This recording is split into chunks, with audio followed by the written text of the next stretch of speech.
I don't do much writing when it comes to stories about my own personal life, so bear with me as I take you on this weird, scary, and absolutely awful experience that was my life for 2 months in 2015. The best place to get started is by giving a little background. My 2 friends and I decided we wanted to rent a house in LA since we all got jobs in the area and had dreamt of living together after we all got out of college. We got a pretty decent price for rent that was split between all of us, but also thought that if we had one more person as a roommate, the rent would be perfect. It was a 4-bedroom, 3-bathroom house, so we had the space, and my friend Molly said she knew someone who needed a place anyways, so it would be perfect. We all met her and got along great in the short amount of time we spent with her, so we all agreed it would be a good fit between the 4 of us. Our new roommate's name was Dove, and for the first month that she lived with us, she was amazing. She did her share of the housework, and honestly, for the most part, she stayed pretty much to herself. She never had people over and never complained and was generally one of the sweetest girls I'd ever met. We all used to talk about how lucky we were to find a roommate as great as Dove. That was until she met the man that would become her boyfriend, Ty. The first time she brought Ty over to the house, the 3 of us were shocked. He was covered in tattoos, including his face, and he reeked of marijuana and just had the worst attitude of anyone we'd all collectively had ever met. Dove, on the other hand, either seemed not to notice or didn't really care. She took him into her room, and thankfully we didn't see either of them for the rest of the night. The next morning, we woke up to our TV, vintage stereo system, and our freaking microwave completely gone. Obviously, Ty had done this since he was the only person in the house besides the 4 of us girls, and we were livid. We banged on Dove's door until she came out and confronted her about it. Instead of denying it like we expected, she told us that she'd actually just given him the stuff. He said he needed it, and she just told him to take it. She didn't see the problem and got mad at us for yelling at her for allowing him to just steal our things. She said she'd replace what was taken, but that was never really the point. We decided to forgive her, but told her if she was going to continue living with us, she couldn't have Ty over again since he was clearly terrible. She didn't like that, but agreed. A week went by and nothing of significance happened. Then one random Tuesday night, when the 3 of us were watching a movie while Dove was out, we heard the door open, and to our shock, in walked Dove, holding the hand of Ty. She walked right by us like we told her the week before meant nothing to her and slammed the door when they got into her room. We decided on spending the night in the living room to possibly prevent him from taking anything else, but not even that worked. On his way out, Dove told him he could take whatever he wanted from the fridge.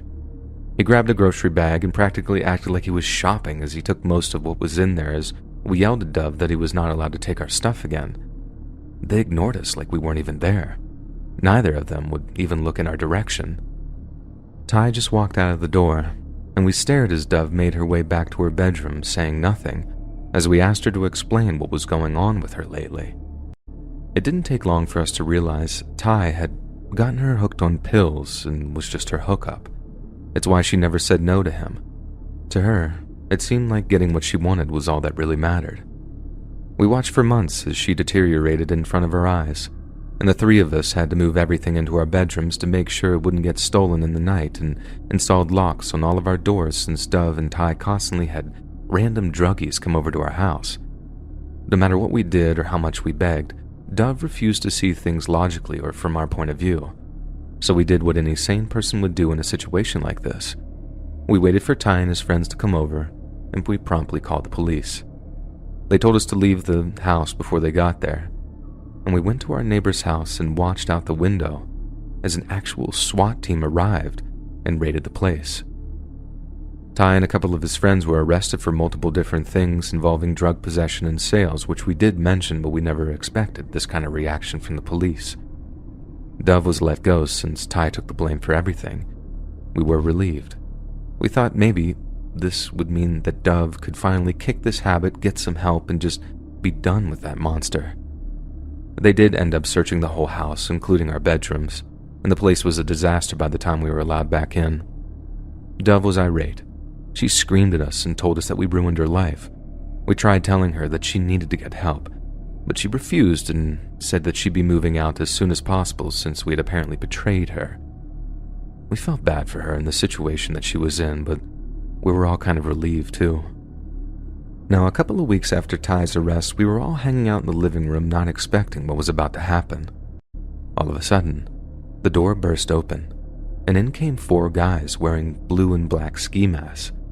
They ran over to us as we were screaming and grabbed the 3 of us as one went into Dove's room and pulled her out as she was kicking and screaming.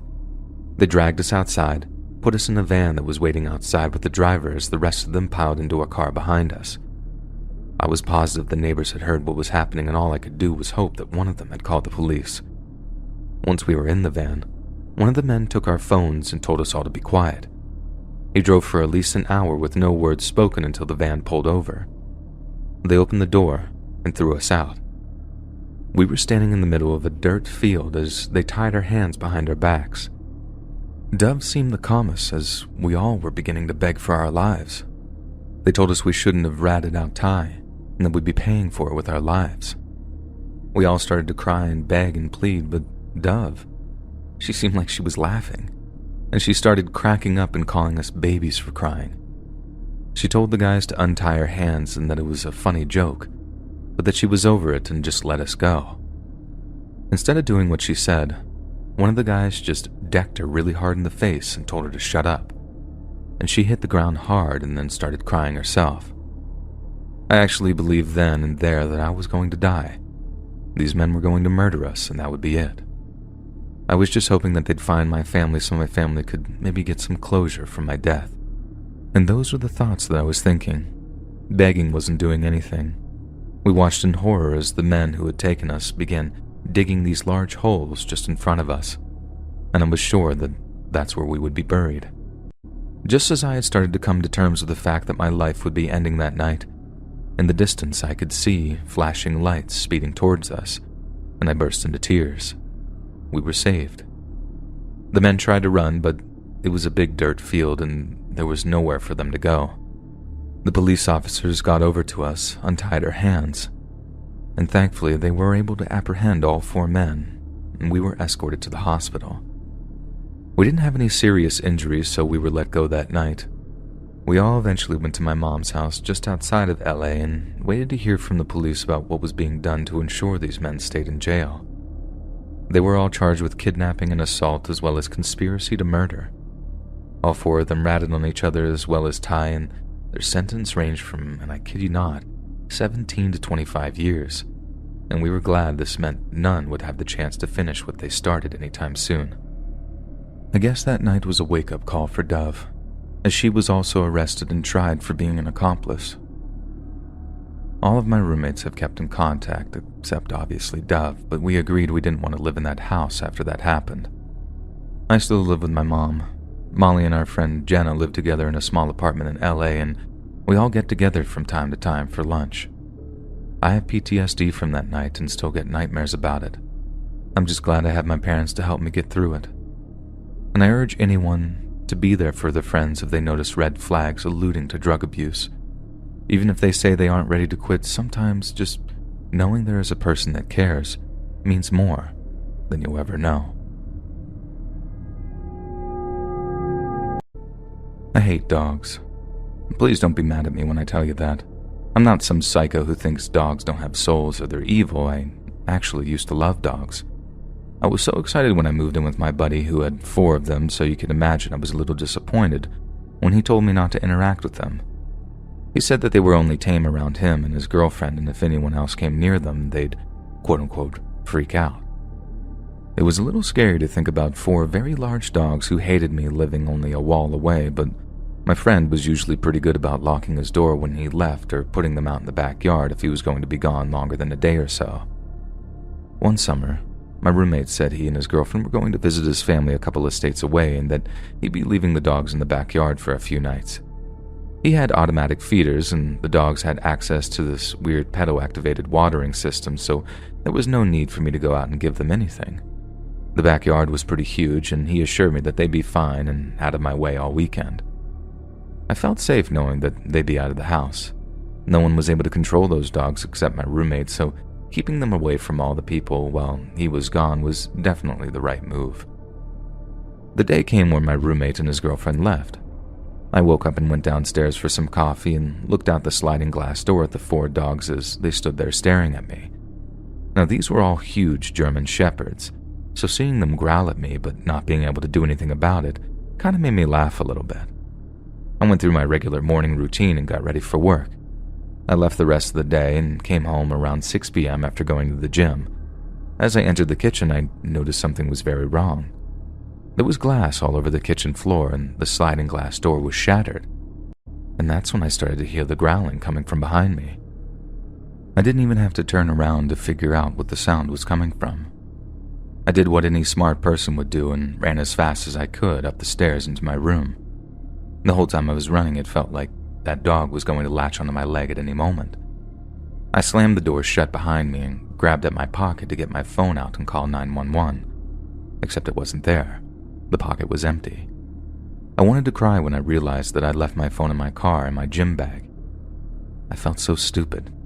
And you're probably wondering why I didn't just call for help outside the window. Well, I would have if we didn't live a mile from the next house. My roommate insisted on living in the country so his dogs could have a big yard to run around. I was really regretting moving in as I sat there wondering what the hell I was going to do to get myself out of that situation. I didn't even know where the other dogs were. I had only seen one when I made my way upstairs, and I guess I could have overlooked them in the panic. Maybe the others were chasing me too. I leaned against the door and sat there for a few seconds, before bang. Something huge and heavy was smashing itself against the door.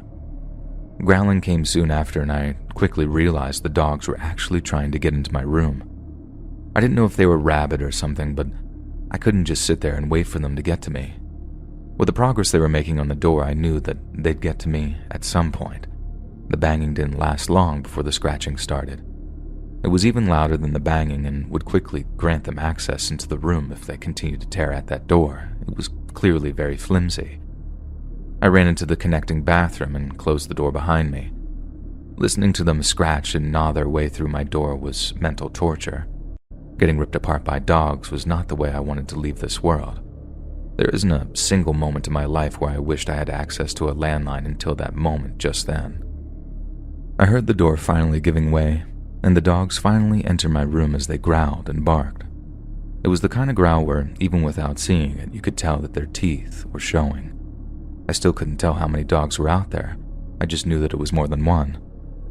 I tried my hardest not to move or make a sound, but the sweat on my hands made a squeaking sound when they slid across the floor as I tried to get up. My heart dropped and I knew I was screwed. They started their assault on my bathroom door, and I had no choice but to get into my bathroom counter and climb through the very small rectangular window about 3 feet above the sink. I squeezed myself through and laid on the roof, out of sight of the dogs in case they got into the bathroom as well. Hours went by before they got in. I felt safe though, and this was the moment I realized that I had an injury on my left calf. The adrenaline must have worn off because the pain was getting worse by the second. I pulled up the leg of my pants and revealed a pretty severe bite along the back of my leg, and I kept wondering how long I didn't notice when that happened, but there was no changing anything then. Thankfully, the bleeding had mostly stopped, but I still wrapped it up with the flannel that I was wearing. I didn't need it exposed to whatever was on that roof. It was obviously the only choice I had was to wait on the roof for my roommate to get home a couple of days from then. I couldn't jump down because the dogs would get me. If I did jump down, I wouldn't be able to drive away because my car keys were downstairs in the house, and I wasn't going to risk going inside again. I was safe on the roof, and that was all that mattered.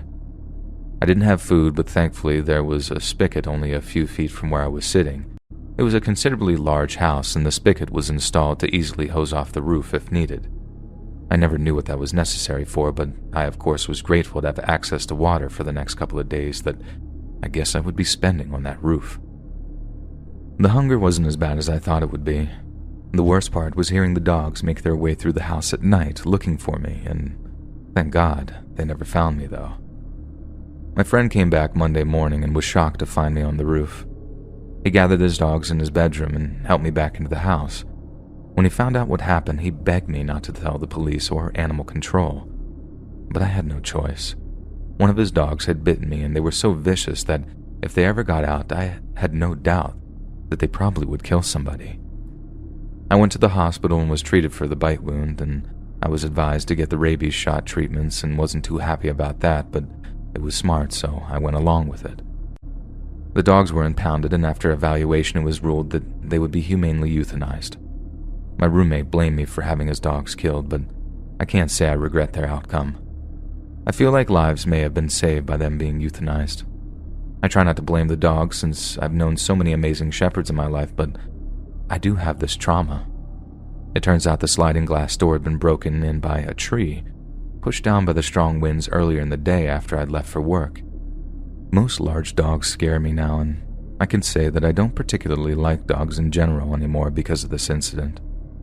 It's disappointing, but oh well. I got my 2 cats, and that's perfect for me for the time being. Hopefully one day I can find the love for dogs I once had. I think the real moral of the story is to not move in with a guy who is open about having aggressive dogs. The story took place when I was about 8 years old, so it's a bit blurry in some of the details. For context, I'm a female, and I used to live in a condo up in Montana, so I shared a backyard with all of my neighbors, and we were all very interactive with each other. Since this took place around December, there had been piles of snow sometimes reaching 5 foot tall next to our driveway from shoveling that I would use to sled down.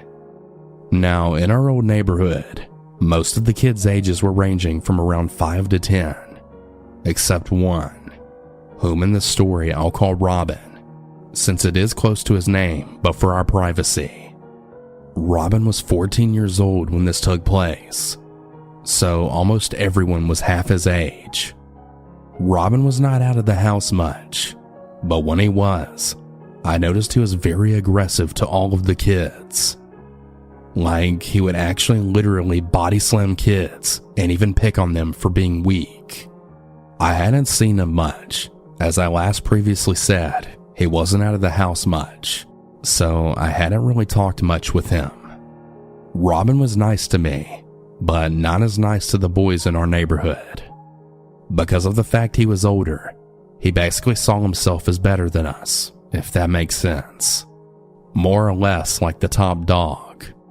He used that against everything, and really, I kind of dreaded seeing him. But one night specifically, I was out later than usual working on building an igloo with all of the snow from the driveway. I was at the downspout trying to knock the ice off the gutters when I saw him coming up to me.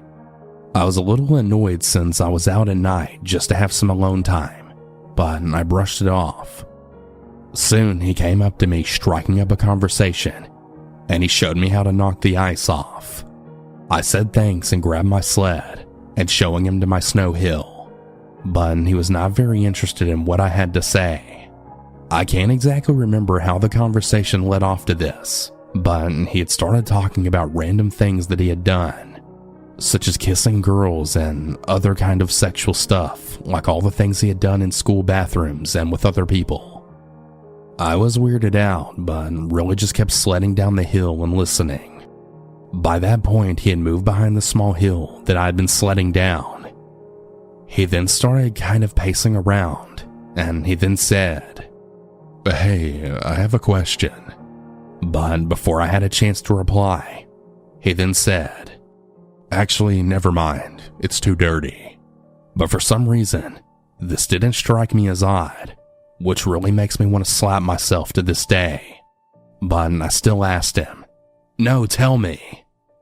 He kept this loop going for almost a minute, saying that he couldn't or that it was too dirty for me. Then he had broke.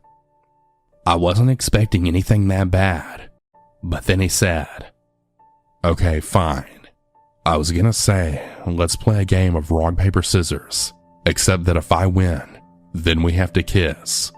But if you win, then we don't have to unless you want to." I then froze. I was shocked, since he was literally twice my age. I sat there for what felt like 10 minutes, but was actually about 3 seconds. Luckily, I thought quick enough and said, "Okay, wait, hold on. I have to grab something." And I shot up and ran to my door. I then cracked it closed and sat there for about 10 seconds, not knowing what to do. I didn't feel safe outside anymore. I then went back out and I told him that I had to go inside because my mom said it was too late, which was a lie. Surprisingly, he just said okay, and then we said our goodbyes. I went inside and I went and sat near my mom, who was working on her computer. Now I have anxiety, which only made this worse. I thought that if I told my mom, then I would have gotten in trouble for asking him what he meant when he said all that. But then, after a while of sitting there, I realized that I should just tell her, since I can never even keep anything to myself, as I'm a loudmouth. I expected her to yell at me and get mad, but she really just turned to me with a concerned look and was very shocked. That was very relieving for me, since I was literally shaking in fear. In the next few days, I had to talk to some police officers about it. He moved a few months later, and I have no doubt that it's to get a fresh start and to get away from the problems. I can understand why this doesn't seem scary to others, but it's really scary as an 8-year-old with anxiety, and also with the fact that I was always so unsettled near him. His presence was very uncomfortable from the start. Now, I'm really sorry for the lack of detail, since this was quite a long time ago. But parents, listen to your child if they tell you something like this, and always be aware of who you're talking to. Thanks for listening.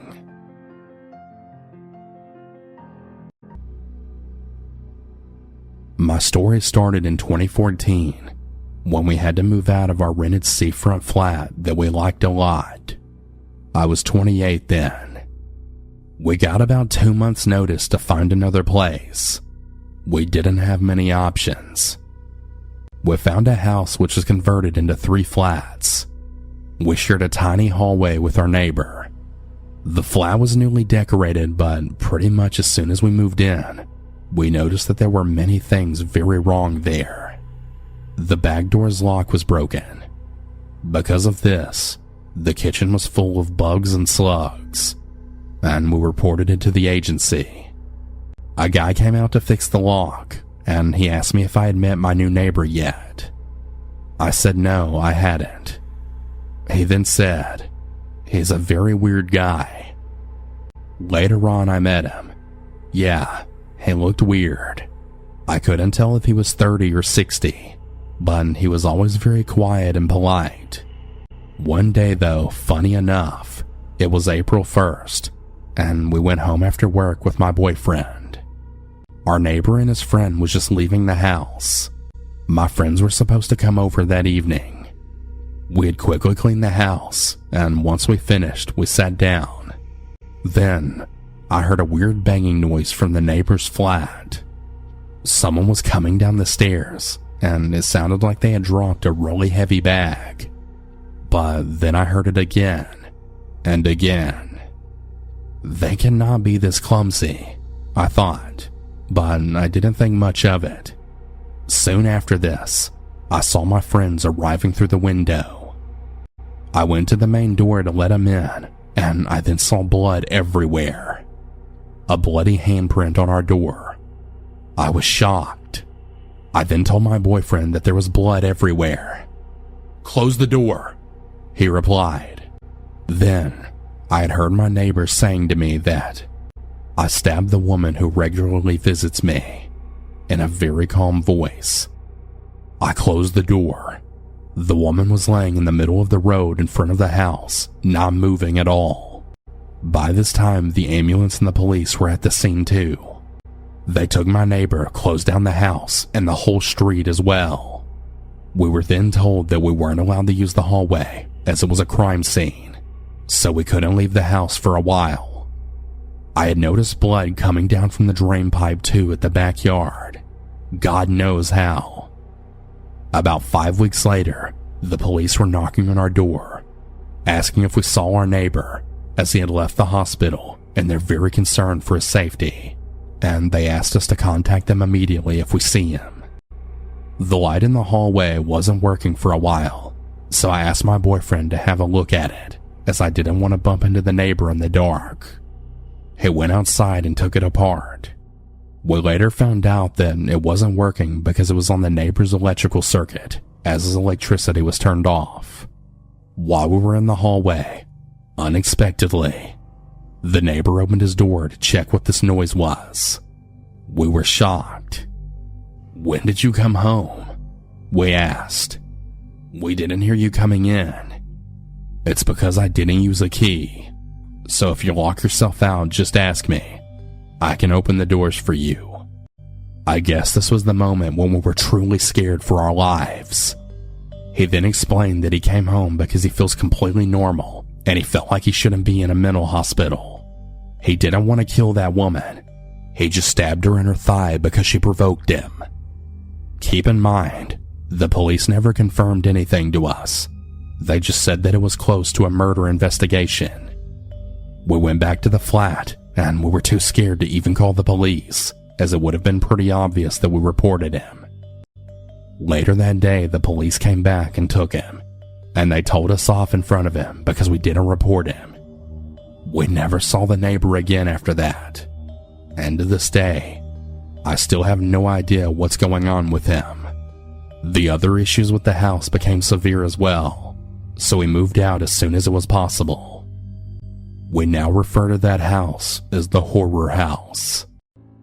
This happened 9 years ago. I had just ended a 4-year relationship and had moved into an old building in downtown Paris. I had to start all over again from scratch. Well, I did the mistake to let my ex-girlfriend keep a lot of my furniture, kitchen cutlery, pans, coffee machine, etc. At the time, I had worked as a waiter, so I could only afford a 1-room apartment from a council estate building. It was really old and barely even clean, but at least I had a roof over my head. The first 2 weeks, nothing had happened, but quickly, I began to hear someone talking at night. It was kind of like mumblings. It basically said, "Just go and die already." When I looked into the door Judah, I saw a scrawny, shirtless guy smiling and scratching the door with his finger. This became a thing every 2 or 3 nights. He would come and threaten me through the door, or sing songs with a really childish voice. I thought about opening the door and asking him what he wanted, but I was afraid that he had a knife or something, and I couldn't see his hands while looking into the door Judah. What really stunned me is that he acted totally normal whenever I stumbled upon him during the day, and he actually denied being the one to do this at night. I even got mad at him for it, but he seemed to genuinely not understand what the hell I was talking about. One day I came home with a girl that I'd met at a bar that I was working at. For some reason, she had left during the night, and I went back to sleep. The mumbling started again, only this time, it felt really close. I opened my eyes, only to witness the scrawny neighbor now headbutting the wall and singing what sounded like a mix between religious chants and also a lullaby in slow motion. I was honestly totally paralyzed by the fear. I tried to communicate with him, but he was just grinning, and he ended up exiting the apartment by himself. I decided I had enough, and finally decided to call the police. They took him in all right, and he ended up getting put into a psych ward. Apparently this guy had been diagnosed with schizophrenia, and he was put in a psychiatric hospital because of it. He wasn't supposed to live at his place anymore. He had apparently ran away from the hospital 2 months ago. He initially got sent into the psych ward after bashing a shovel into a postman's head, putting him into a coma. He did that for absolutely no reason at all. I never saw him again, and I moved out 2 years after that.